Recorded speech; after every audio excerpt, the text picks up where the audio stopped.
Anda kembali di Kabar Petang, kita lanjutkan dialog. Saya ingin ke Dr. Pandu Riono. Dokter, sejauh ini hitung-hitungannya dokter dengan data yang disampaikan oleh pemerintah, apakah ini berbeda jauh kalkulasinya atau seperti apa, dok?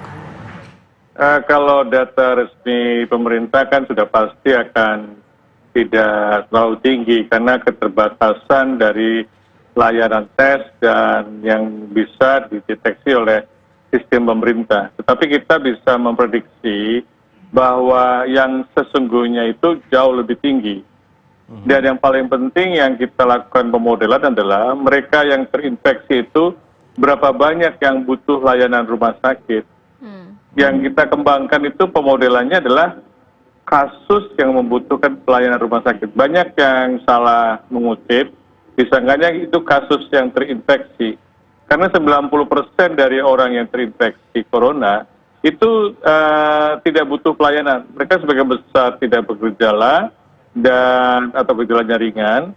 Dan ini harus segera kita deteksi dengan sistem tes cepat dengan menggunakan PCR sehingga kita bisa melakukan isolasi. Ini yang paling berbeda dengan penyakit-penyakit lainnya.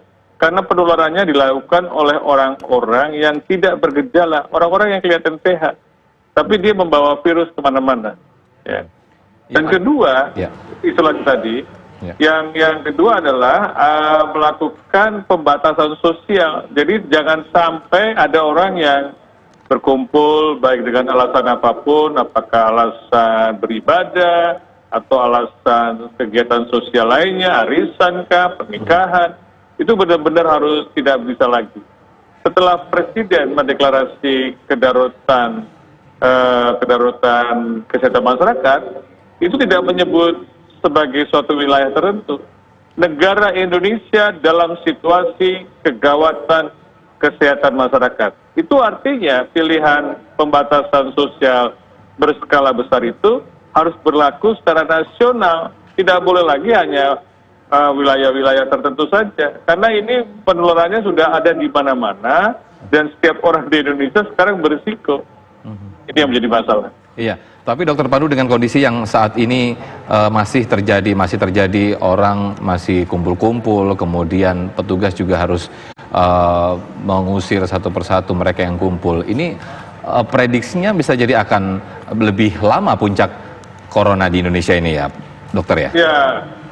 Bukan lebih lama, puncaknya akan lebih tinggi dan diperkirakan akan terjadi pertengahan Mei. Kita baru saja mengupdate perhitungan-perhitungan ini tadi pagi dan ada kesepakatan. Sebenarnya selama weekend kemarin kita terus mengupdate data-data terbaru dan asumsi-asumsinya kita perbaiki lagi supaya kita bisa memberikan masukan kepada pemerintah agar segera melakukan tindakan-tindakan yang segera dilakukan, jangan menunda-nunda lagi, jangan melakukan pembatasan sosial berskala besar aja.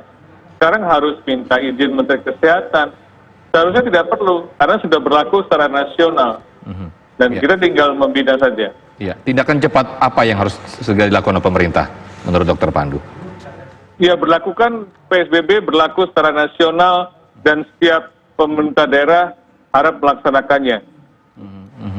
Dengan demikian akan lebih tegas. Bila ada pelanggaran, dilakukan pembinaan. Kalau masih ada pelanggaran lagi, bisa dilakukan tindakan mencelakakan orang lain. Baik, Prof. Hadi, saat ini kan data sudah ada lebih dari 2.400 orang yang terkonfirmasi positif COVID-19.